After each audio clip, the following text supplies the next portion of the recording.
HDK ಆರೋಪಕ್ಕೆ ಸೋಮಣ್ಣ ತಿರುಗೇಟನ್ನ ಕೊಟ್ಟಿದ್ದಾರೆ. ಯಾವ ಬಟ್ಟೆ ಅಂಗಡಿನೋ ನನ್ನ ಕಡೆ ಗೊತ್ತಿಲ್ಲ, ಕುಮಾರಸ್ವಾಮಿ ಈ ರೀತಿ ಮಾತನಾಡಬಾರದು ಅಂತ ಸೋಮಣ್ಣ ಹೇಳಿದ್ದಾರೆ. ಎಚ್ಡಿಕೆ ಗಂಭೀರ ಆರೋಪವನ್ನ ಸೋಮಣ್ಣ ಮೇಲೆ ಮಾಡಿದ್ರು, ಅದು ಬಟ್ಟೆ ಕಳ್ಳ ಅಂತ ಆರೋಪವನ್ನ ಮಾಡಿದ್ರು. ಅದಕ್ಕೆ ಸೋಮಣ್ಣ ರಿಯಾಕ್ಷನ್ ಕೊಟ್ಟಿದ್ದಾರೆ. ಯಾವ ಬಟ್ಟೆ ಅಂಗಡಿನೋ ನನಗಂತೂ ಗೊತ್ತಿಲ್ಲ, ಆದ್ರೆ ಕುಮಾರಸ್ವಾಮಿ ಈ ರೀತಿ ಮಾತನಾಡಬಾರದು ಅನ್ನೋ ಎಚ್ಚರಿಕೆಯನ್ನ ಕೊಟ್ಟಿದ್ದಾರೆ ಸೋಮಣ್ಣ. ಕೇಳಿ ಅವ್ರನ್ನ ಜನತಾ ಬಜಾರ್ ದಿನಗಳು, ಜನತಾ ಬಜಾರ್ ದಿನಗಳನ್ನ ಎನಿಸ್ಕೊಳ್ಳಕ್ಕೆ ಕೇಳಿ ಅವರಿಗೆ. ಜನತಾ ಬಜಾರಲ್ಲಿ ನೌಕರರ ಕೆಲಸ ಮಾಡ್ತಿದ್ದಾಗ ಅವತ್ತಿನ ದಿನದಲ್ಲಿ ಏನೇನು ಮಾಡಿದ್ದಾರೆ ಒಂದ್ಸಲ ಜ್ಞಾಪಕ ಮಾಡ್ಕೊಳ್ಳಿ. ಅವೆಲ್ಲ ಮರ್ಯಾದೆ ಬೇಡ. ಯಾವ ಬಟ್ಟೆ ಎಲ್ಲಿ ಏನು 45 ವರ್ಷ ಆಯ್ತು, 41 ವರ್ಷ ನಾನು ರಾಜಕೀಯಕ್ಕೆ ಬಂದೆ. ಏನಾದ್ರು ಮಾತಾಡ್ಬೇಕಾದ್ರೆ ಗಾಂಭೀರ್ಯತೆ ಬೇಕು. ಒಬ್ಬ ರಾಜ್ಯದ ಮುಖ್ಯಮಂತ್ರಿ ಆಗೋದು ಈ ತರ ನಡ್ಕೊಳ್ಳೋದಲ್ಲ. ಅದೇನಿದೆ ಯಾವ್ದಾವ್ದಲ್ಲಿ ಕಳ್ತನ ಮಾಡಿದ್ದೀನಿ ತೋರಿಸ್ಲಪ್ಪ, ನೀವು ತೋರಿಸ್ಲಿ ಒಂಚೂರು. 1 ಸೆಕೆಂಡ್ ನಾನು ಪ್ರಾಣ ಬಿಟ್ಬಿಡ್ತೀನಿ, ಪ್ರಾಣ ತ್ಯಾಗ ಮಾಡ್ಕೋತೀನಿ ನಾನು. ಇಲ್ಲ ನೀವೇನಾಗ್ತೀರಿ ಈ ಸಣ್ಣತನ.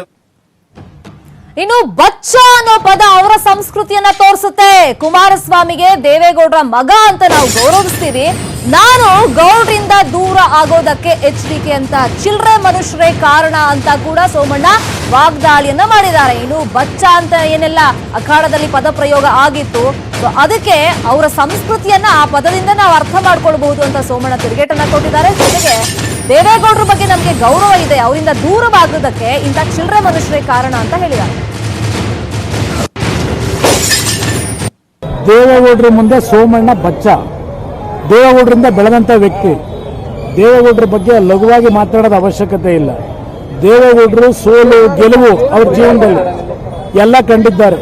ಸೋಮಣ್ಣಂತವರಿಂದ ಕಲಿಬೇಕಾಗಿಲ್ಲ ದೇವೇಗೌಡರು ಏನ್ ತೀರ್ಮಾನ ಮಾಡಬೇಕು ಅಂತ ಹೇಳಿ. ಅವರ ಕೊನೆ ಉಸಿರಿರೋವರಿಗೆ ಈ ರಾಜ್ಯದಲ್ಲಿ ಆಗ್ತಕ್ಕಂಥ ಅನ್ಯಾಯಗಳ ವಿರುದ್ಧ ಹೋರಾಟ ಮಾಡ್ತಕ್ಕಂಥದ್ದು ಅವರ ಹುಟ್ಟುಗುಣ ದೇವೇಗೌಡರದು.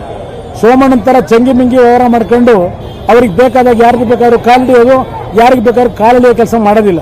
ಅವರಿಂದ ಕಲಿಬೇಕಾಗಿಲ್ಲ ಅನ್ನೋದು ಹೇಳಲಿಕ್ಕೆ ಬಯಸ್ತೀನಿ. ನಮ್ಮೆಲ್ಲರೂ ಮಾರ್ಗದರ್ಶನ ನೀಡಲಿ, ತಪ್ಪೇನಿದೆ ಇದ್ರೊಳಗೆ ಹೇಳಿ. ನೀವೇನೆ ಇದನ್ನು ಹೇಳೋದು ಬೇಡ ಅಂದ್ರೆ ಇನ್ನೇನು ಹೇಳ್ಬೇಕು?